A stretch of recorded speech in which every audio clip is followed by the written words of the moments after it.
lalpa ni dik pau chap na angai tha se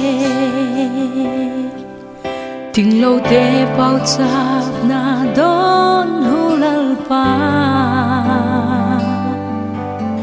gilo hi la keng bulin ka hung kila pom tak lo lei pom sia kin ka ki pa hi mi yam chung in gen thei gwa lo hak sat na ahung tung se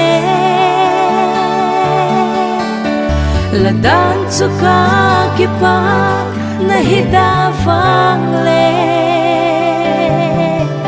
kahak sat na hin alamang tha ta ding ka hi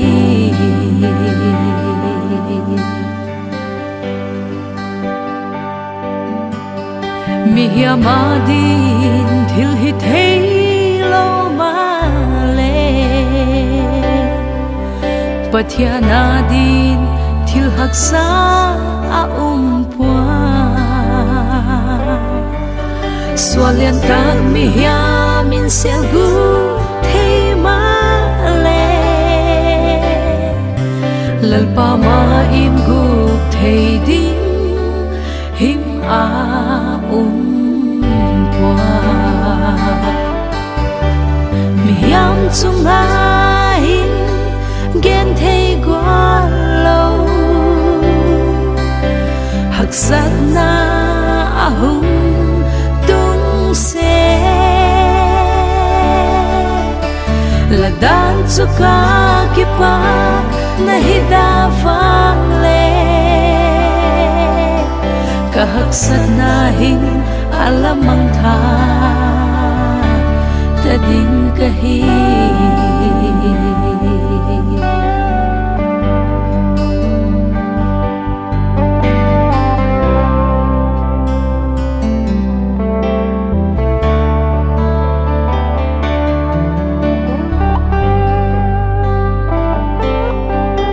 git lâu ngai đam thei lalpa i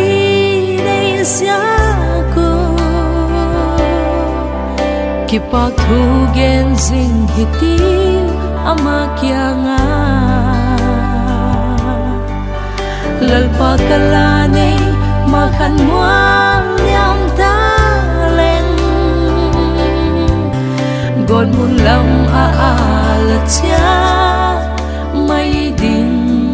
ka hi mi yam chung in gen thei gwa lo hak sat na ahung tung se la dan chu ka ki pa na hida phang le